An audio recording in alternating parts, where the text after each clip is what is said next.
ভাজা চালের বিরিয়ানি খেয়েছেন কখনো? কেউ খেয়েছেন, আবার হয়তোবা অনেকেই নামটি শোনেননি।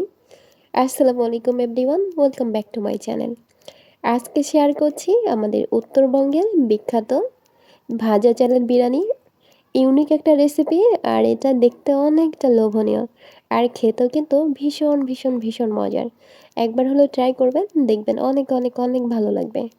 তো এই বিরিয়ানিটা তৈরি করার জন্য আমি এখানে চাল ভেজে নেব। তো এখানে আমি আধা কেজি পরিমাণে চাল নিয়েছি, এটা ভাতের চাল।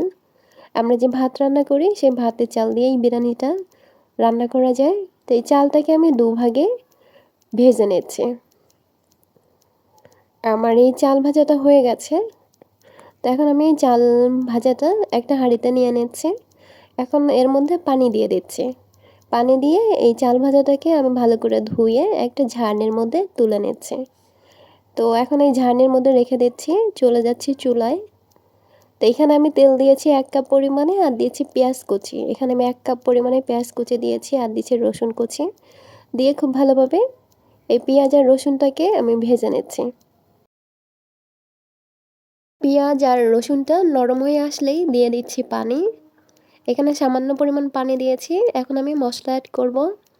দিয়ে দিচ্ছি লাল মরিচের গুঁড়া 1 চা চামচ পরিমাণে, ধনিয়া গুঁড়া দিচ্ছি, দিচ্ছি জিরা গুঁড়া, দিচ্ছি 1/2 চা চামচ পরিমাণে হলুদ গুঁড়ো, আর দিচ্ছি লবণ, পরিমাণ মতো লবণ দিয়ে দিচ্ছি। আর এখানে দিব কিছু পরিমাণে গরম মশলা। তো গরম মশলাটা দিয়ে এখন আমি মশলাটাকে কষিয়ে নিচ্ছি। মশলাটা 2 থেকে 3 মিনিট কষিয়ে নিচ্ছি। মশলাটা কষানো হয়ে গেলে দিয়ে দিচ্ছি চিকেন। তো যে যেমন চিকেন খেতে পছন্দ করেন সেই অনুযায়ী চিকেনটা কম বেশি করে অ্যাড করে দিয়ে দেবেন। তো এখানে আমি মুরগিটাকে দিয়ে এই মশলার সাথে খুব ভালোভাবে কষিয়ে নিচ্ছি। মুরগিটাকে ভালোভাবে কষিয়ে নিতে হবে, না হলে কিন্তু পরে মুরগিটা গন্ধ গন্ধ লাগবে। আমার এই সহজ আর মজার মজার রেসিপিগুলো যাদের কাছে ভালো লাগে, লাইক কমেন্ট অ্যান্ড শেয়ার করে পাশেই থাকবেন। আর ইতিমধ্যে যারা আমাকে অনেক অনেক ভালোবাসেন, সাপোর্ট করেন, পাশে আছেন, তাদেরকে তো অসংখ্য ধন্যবাদ। আমার এই চিকেনটা খুব ভালোভাবে কষানো হয়ে গেছে। তো এখন আমি দিয়ে দিচ্ছি ভেজে নেওয়া চাল। এই চালটাকে দিয়ে এখন এই মুরগিটাকে খুব ভালোভাবে কষিয়ে নিচ্ছি। চালের সাথে চিকেনটাকে 2 থেকে 3 মিনিট কষিয়ে নিচ্ছি।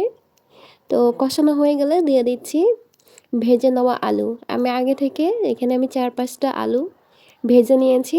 তো সেই আলুগুলোকে আমি এর মধ্যে দিয়ে দিচ্ছি। তো বিরিয়ানি খাবো, আলু খাবো না, এটা কি কখনো হয়?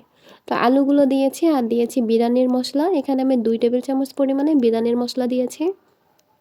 এই বিরিয়ানির মশলাটা দিলে তখন কিন্তু একদম পারফেক্টলি টেস্টটা পাবেন। বিরিয়ানির মশলা না থাকলেও কিন্তু বিরিয়ানির মশলা ছাড়াও কিন্তু এই বিরিয়ানিটা তৈরি করা যায়। তো আমার এই চালটা কষানো হয়ে গেছে। তো আমার কাছে মনে হচ্ছে যে হাঁড়িটা একটু ছোট হয়ে গেছে। তো আমি আরেকটা বড় হাঁড়িতে নিয়ে নিচ্ছি। তো আমার চাল কষানো কিন্তু হয়ে গেছে। এখন আমি দিয়ে দিচ্ছি পানি। এখানে আমি আধা কেজি পরিমাণে চাল নিয়েছি, আর পানি দিচ্ছি 1 লিটার পরিমাণে।